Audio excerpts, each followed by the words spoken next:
Snake, I wanted to ask you about the man on fire. What do you remember from the hospital? Anything we can use? Well, he took off the moment the sprinklers started up. Sprinklers? The fire system? And when he got sprayed with water from the burst pipe, it slowed him down. When we escaped on horseback, he wouldn't cross the river either. And then it started to rain. And he disappeared. Water against fire. Is it that simple? I mean, it makes sense. It's just hard to believe it would work on a guy like that. You mentioned that the man on fire was crushed under Sahelanthropus in its hangar. Yeah. He was caught under the wheels of its transport platform. But his body wasn't found. What? We searched the area the moment we arrived, but there was no trace of him. I wasn't hallucinating. I know. I trust you on that. That means someone must have taken the body. But when I got there, everything was still as it was. Even Skullface hadn't been touched. I can't see a reason to sneak into a place like that and drag out the biggest, heaviest guy there. What are you getting at?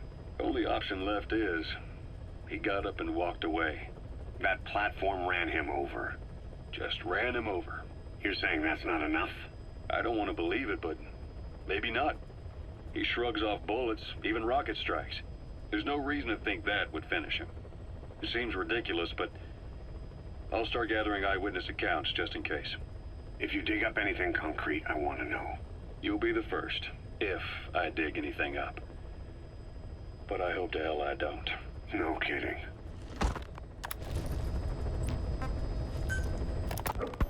Volgan, the GRU colonel, was burned alive with a Shagohod during Operation Snake Eater 20 years ago. Despite suffering severe burns to his entire body, he still clung to life. After you left Seleniarsk, Volgan's body was taken to a research institute in the outskirts of Moscow, but modern medicine couldn't explain why he was still alive. Not that the colonel was any ordinary man to begin with. That constant electric current he had running through his body that he could unleash at will. To be honest, I was always uncomfortable around him. Thought I might get electrocuted just by standing nearby. The institute studying him was tasked with investigating and developing human paranormal abilities. The comatose Volgan was used to further the Soviet Union's research into such abilities. But not long ago, the facility burned to the ground. And Volgan's body was never found among the rubble, even though the fire started in the room where they were keeping him. This occurred at around the same time you woke up. If Skullface was right, and a thirst for revenge can turn a man into a demon and keep the dead alive, then this man on fire who's been coming after us ever since you woke up, well, that just might be what's left of our old friend Volgan. It's not over yet.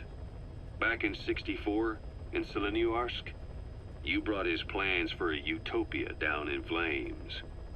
That grudge is what's keeping him alive. The day the research facility holding Volgan burned down, a Soviet jumbo passenger jet happened to crash nearby, far away to the north of that hospital in Cyprus. On board the plane was a young boy who was being studied at the same facility. The plane fell to Earth from over 8,000 feet, but the boy's body was the only one not recovered. At almost exactly the same time as the crash, Volgan awoke in that facility. According to the Research Institute's documents, the gifts this boy demonstrated included psychokinesis and telepathy. To protect his mind from being inundated with other people's thoughts, he always wore a kind of gas mask. A rudimentary form of psychic insulation, apparently.